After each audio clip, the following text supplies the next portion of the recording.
What is up, people? Long time no talk to. Got a little blue in the shop. We getting ready for a drag and drive event in 3 weeks. And as you can see, it's not looking good. So we had some carnage. Went to a car show like 2 weeks ago. On my way home, I got a little happy. Pulling back onto my street. And I looked in my rearview mirror and it's just dumping smoke. So I knew it was oil. It wasn't a head gasket. Pulled my motor apart. And as you can see, we have a popped ringling, burn ringling, whatever you want to call it.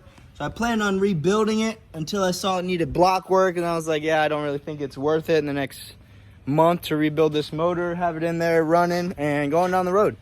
And then possibly have another problem, right? So we're not doing that. I got the tires off, got the motor out. We've been working all these towels. We've been cleaning the engine bay up. Just got done spraying it a little bit. We're gonna go ahead and pull the converter off, put a new seal in it, get the motor back in this thing. We're gonna go ahead and break it in without the turbo. We're gonna run this event, no turbo, just NA. It's a 408 stroker I'm putting in it. I'm gonna imagine it's probably somewhere between 550, 600 horsepower right there, NA, without the turbo. So that's what we're gonna do.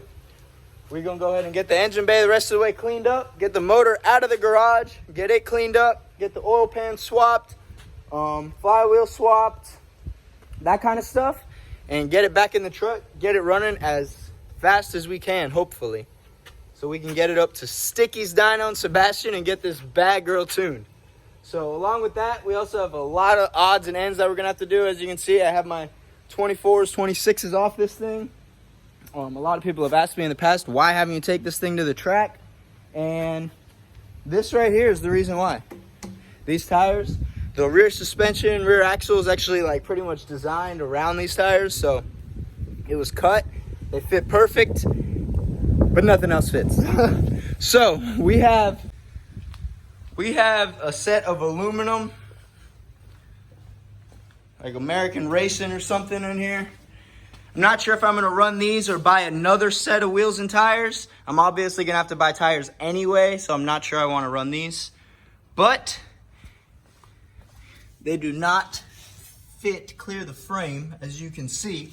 So we're gonna have to run spacers. That's one reason I have not had this thing at the track, because obviously running 500-600 horsepower, spacers are not ideal.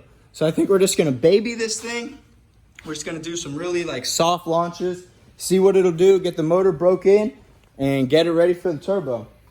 Along with the wheels and tires, we're gonna go ahead and pull all the brakes off.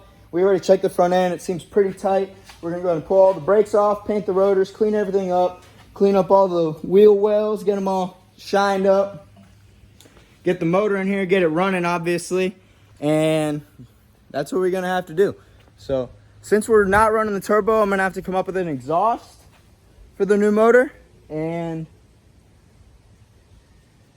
should be about it, just the exhaust. So I'm gonna have to come up with an exhaust. I got my intake here. We're gonna get it all cleaned up. Either gonna get another set of fuel rails or redesign these fuel rail brackets, because this is garbage and it's been a problem since the beginning. So we're gonna make it right, and we got 3 weeks to do it. But I think you guys are used to me rushing, getting stuff done, you know, just bop, bop, bop. So this is what we're gonna do. We're gonna get it running, baby. Come on. D-hop. She's gonna be going for a 500-mile drag and drive event. Ooh. Gotta get this old girl cleaned up, ready to go.